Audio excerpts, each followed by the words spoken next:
Magbubuhos tayo ng todo suporta sa mga palaro at mga atleta sa buong bansa. Halimbawa, ang palarong pambansa at ang Batang Pinoy Games na gaganapin sa General Santos City ngayong Oktubre. Bubuo tayo ng bagong pambansang programa para sa sports development.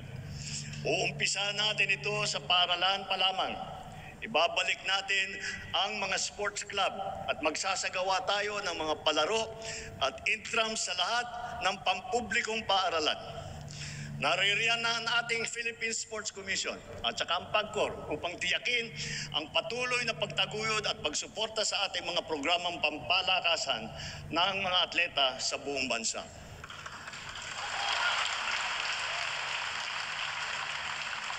Dahil sa mga ito, ang ating kabataan ay maagang namumulat sa sport, humuhusay at tumataas ang kumpiyansa. Sumusunod sila sa yapak ng ating mga kampyon at world-class na athlete tulad ni Senator Manny Pacquiao, ni Heidelin Diaz, ni Caloy Yulo, Ira Villegas, Nesty Petesio, EJ Obiena, Alex Ayala, ang Paralympian natin na sina Gerald Mangliwan, Sandy Asusano, Angel May Otong at Ernie Gawilan.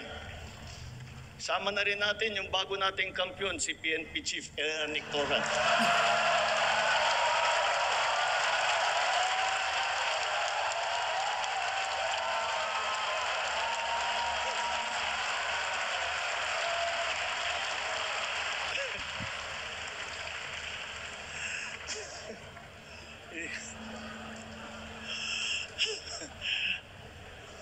Gulat si Chief PNP. At siyempre, pati pa ang ating kampyon sa Asian Winter Games, Philippine Men's Curling Team. Akalain mo nga naman, walang winter dito sa Pilipinas. Napatunayan pa rin natin na kaya natin maging kampyon sa Winter Games. Kilalanin natin ang mga atleta na umani ng karangalan para sa Pilipinas.